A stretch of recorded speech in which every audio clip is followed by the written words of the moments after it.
السلام عليكم ورحمة الله وبركاته.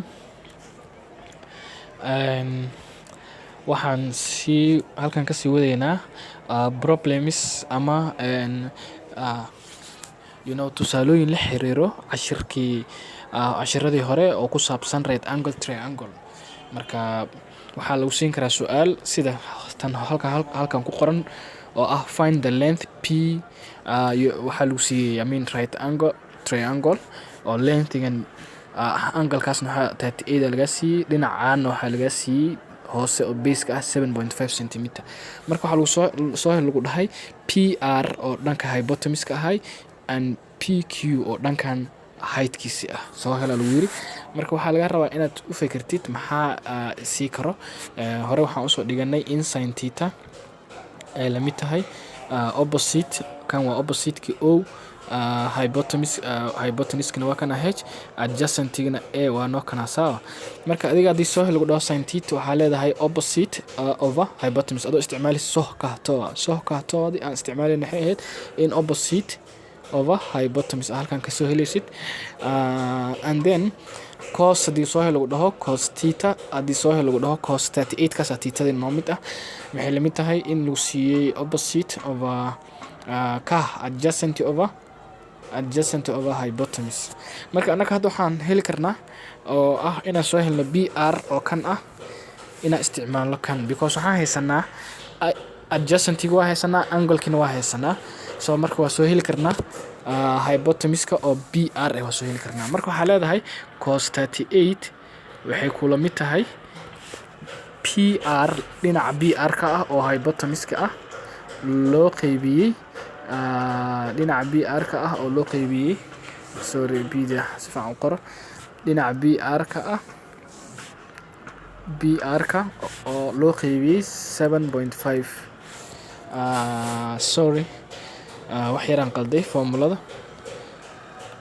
Waxaan ka waday in adjacent-iga oo 7.5 ah u qaybisid H oo BR taadi ah PR taadi ku ah. Marka PR waa soo heli kartaa, BR waxaa ku soo heli kartaa haddii kan over 1 uu ku yahay cross multiply isku dhufo labadooda, kan 1 ku hoos yaal ku dhufo kaasna kan ku dhufo. So 7.5 waxay kula mid noqonaysaa PR oo lagu dhuftay cos 38. Cos 38 calculator-ka la tag ee soo hel kaas cos 38.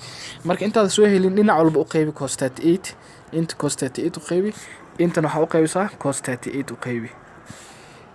Halkaas cos 38 u qaybi, halkaana cos 38 cos 38 oo isku galmeen waa isku cancelmeen aan ka wada. Marka BR waxay la mid noqonaysaa 7.5 oo loo qaybi cos 38.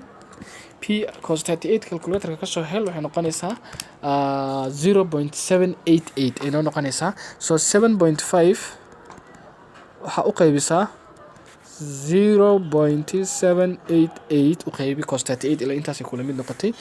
Marka 7.8 markaa u qaybisid cos 38 waxaa soo helaysaa BR wuxuu kula mid noqonaa 9.898 centimeter ayuu kula mid noqday. BR waa soo heshay. Waxaa kaliya kuwa harsan waa PQ. We don't have BQ. waxaa malina in laga rabo Q. PR, this is the P. P-dan waatana. B-da waatana.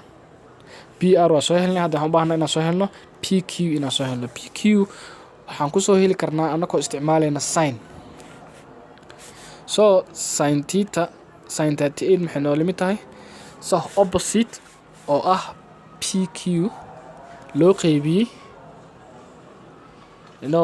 waxaa nooga fudud inaan isticmaalno tan waa lagu soo heli karaa, laakiin waxaa nooga fudud inaan isticmaalno original numberka hore nala siiyey inaan helno tan 38 maxay noo limid tahay opposite oo PQ ah loo qaybiyey QR oo adjacent ah too ah opposite. So 7.5 ay noqonaysaa. tii horena waa ku soo heli kartaa, tan waa ku soo heli kartaa, laakiin tan ayaa more accurate macnaha number hore lagu siiyey ah haystaa. So isticmaalkan 7.5 ayaa halkaas kaga soo baxday. So marka isku qaybisid isku dhufo PQ marka waxa kaaga soo baxaya hadda way isku dhacayaan labadan in 7.5 aa ku dhufato tan 38 tan 38 calculator ka geli tan 38 hada calculator ka geliso 0.781 aa ku soo baxday waxa ku dhufataa 7.5 ku dhufo waxa ku soo baxayso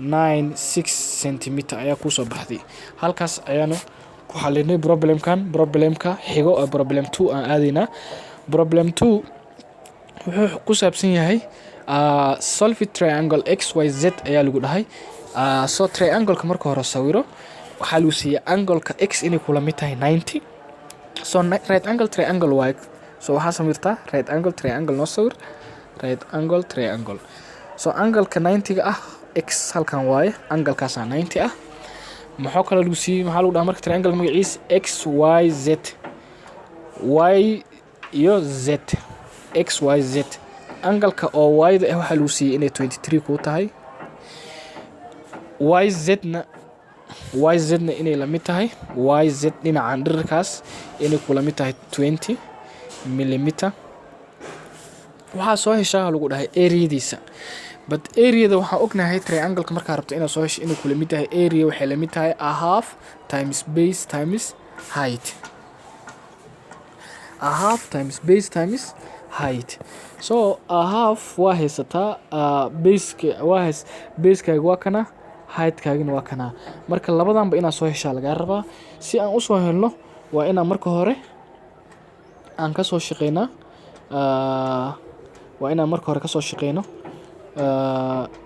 waa inaan marka hore soo helnaa height waxaan isticmaalaynaa sin mase cos labadooda mid inaan isticmaalno waayo cos aan hadda ku bilaawno si aan u soo helno base-ka so cos 23 degree waxay kula mid tahay ka adjacent oo b-da ah loo qeybiyo hypotenuse ka adjacent divide by hypotenuse so b waxay noola mid noqonaysaa 20 lagu dhuftay cos 23 sida halkan uga jeedid cos 23 calculator ka soo hel marka waxa helaysaa 0.9205 ayaa ku soo baxday lagu dhuftay 20 so 20 marka ku dhufsatana waxa ku soo baxayso 18.41 so b waxay noola mid noqotay 18.41 waxaan rabnaa inaan soo helno h waxaan ku soo heli karnaa inaan ayadan isticmaalno sin so sin 23 degree waxay noola mid noqonaysaa opposite oo h ah divide by hypotenuse so h waxay la mid noqonaysaa 20 lagu dhuftay sin